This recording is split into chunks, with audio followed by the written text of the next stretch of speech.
Bonjour, dans cette capsule, nous allons voir comment organiser des informations. Alors, une école compte 750 élèves, parmi eux 510 élèves étudient l'anglais, 420 le néerlandais et 298 élèves étudient les deux langues. Combien de caractères sont abordés dans cet énoncé? Alors, nous pouvons dire qu'il y a deux caractères. Le caractère qui concerne l'étude de la langue anglaise et le caractère qui concerne l'étude de la langue néerlandaise. Combien de modalités pour chaque caractère? Alors, pour chaque caractère, on peut dire qu'il y a deux modalités. En effet, pour l'étude de la langue anglaise, nous aurons les élèves qui étudient l'anglais et les élèves qui n'étudient pas l'anglais. Pour l'étude de la langue néerlandaise, nous avons ceux qui étudient le néerlandais et ceux qui n'étudient pas le néerlandais.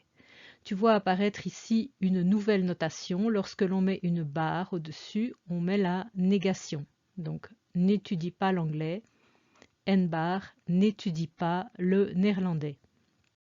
Nous reprenons l'énoncé et nous allons nous poser la question, mais comment traduire ces informations de façon claire? Donc là, tu peux faire une pause et réfléchir à comment tu pourrais faire pour traduire ces informations de façon très claire. Donc à présent, nous allons présenter ensemble cet énoncé de façon claire par un tableau à double entrée. Alors dans le tableau à double entrée, nous allons mettre les élèves qui étudient l'anglais, ceux qui n'étudient pas l'anglais, ceux qui étudient le néerlandais et ceux qui n'étudient pas le néerlandais. Petite remarque en passant, faites toujours bien attention de mettre le même caractère sur la même colonne ou sur la même ligne. On ne mélange pas les caractères. Donc on reprend l'énoncé, on a une école qui compte 750 élèves. 750 élèves, c'est le total.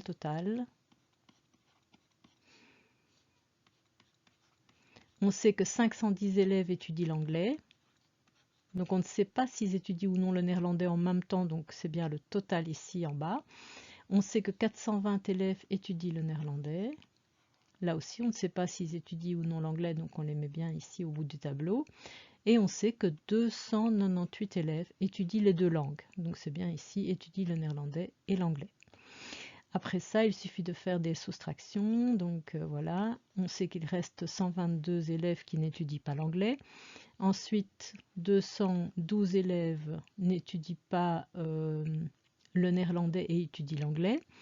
Et nous avons 118 élèves qui n'étudient ni l'anglais ni le néerlandais. On additionne pour avoir le reste du tableau. Et voilà, nous avons présenté toutes les informations de façon claire. Alors, grâce à ce tableau à double entrée qui présente clairement toutes les données, nous allons pouvoir répondre à différentes questions.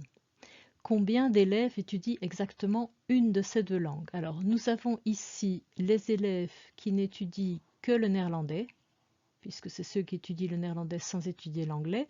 Et ici, nous avons les élèves qui n'étudient que l'anglais, puisqu'ils étudient l'anglais sans étudier le néerlandais. Donc, n'étudient qu'une langue, 122 élèves plus 212, donc 334 élèves. Deuxième question. Combien d'élèves étudient au moins une langue? Alors, au moins une langue, ça veut dire au moins une, donc c'est une ou deux dans ce cas-ci. Donc, au moins une langue, on a bien sûr toujours cela, puisqu'ils en étudient une. Et nous pouvons ajouter les 298 ici, puisqu'ils étudient, eux, les deux langues. Et donc, nous avons les 334 élèves donc, de la question 1, plus les 298 qui étudient les deux langues, puisqu'ici c'est au moins une. Et donc, nous avons 632 élèves. C'est la réponse à cette question.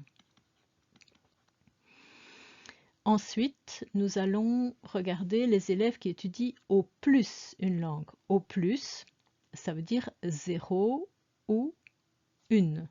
Donc nous avons toujours les élèves ici qui étudient une langue et ceux qui n'en étudient aucune.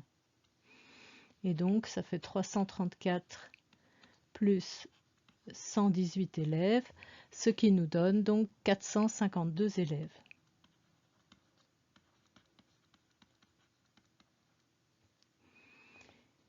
Ensuite, nous avons la dernière question.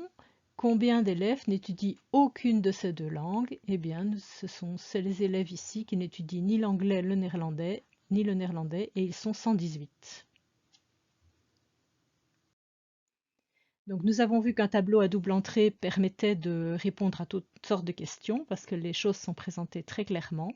Alors vous voyez ici le tableau présenté dans l'autre sens, donc on a mis le néerlandais en ligne et l'anglais en colonne, c'est pareil, hein, ça revient au même. L'important c'est de ne jamais mélanger les caractères.